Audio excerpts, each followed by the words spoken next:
There are few good things to have come out of the Second World War.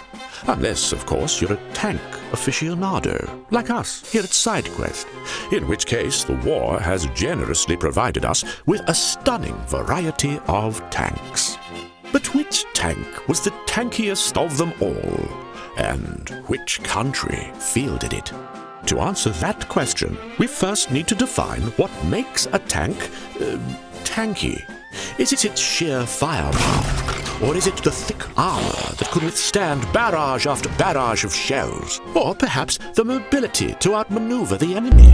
It's all rather subjective, of course, since the role of the tank varied a lot throughout the war. At its start in 1939, most tanks in active service were small and meant either to support infantry or for reconnaissance. Yet as the war progressed, there was an unmistakable trend. Tanks became heavier, better armed, and ultimately transformed into the centerpiece of operations for all belligerents. The average World War II tank's gun caliber, for example, grew from 37mm in 1939 to 50mm in 1941, 75mm in 1942, and all the way up to 88mm by the time the war ended, resulting in a remarkable 15-fold increase in projectile weight.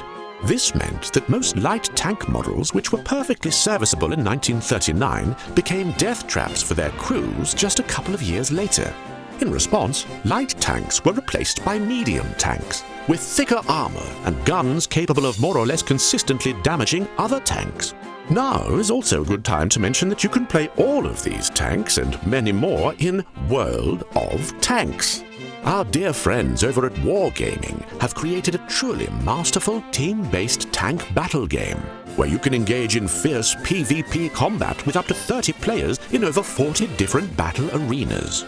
With historical accuracy and focus, you can practice all manner of strategies, from rapid blitzkrieg to sneaky flanks and maneuvers across hills, deserts, and forests. It's free to play, and as a special courtesy to SideQuest viewers, you can get 7 days premium access, 250,000 credits, and our personal favorite Cromwell B tank, and rentals for a few other ones, if you register using the link in the description and use the promo code COMBAT. Now, this trend toward bigger and badder tanks we just talked about persisted all the way to the end of the war, but it wasn't the same for everyone. Especially on the side of the Allies, industry continued focusing on optimizing and simplifying medium tank designs for mass production. That's how you get to the truly crazy production numbers of the Soviets and Americans. Meanwhile, over in Germany, Herr Hitler had found a new calling for himself as tank engineer and design expert.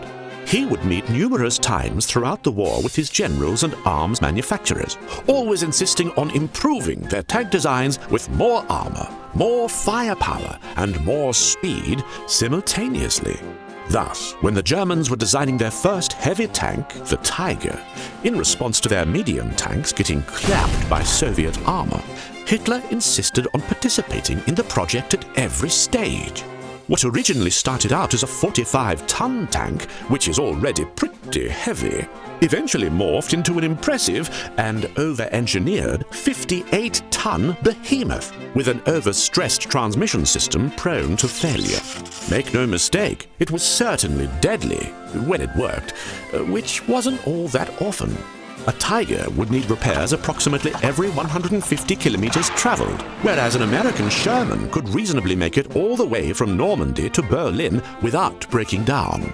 On Hitler's orders, the arms manufacturers continued upscaling the Tiger's armor, and its next iteration, the Tiger II, reached the staggering weight of 70 tons, with armor plates as thick as 19 centimeters.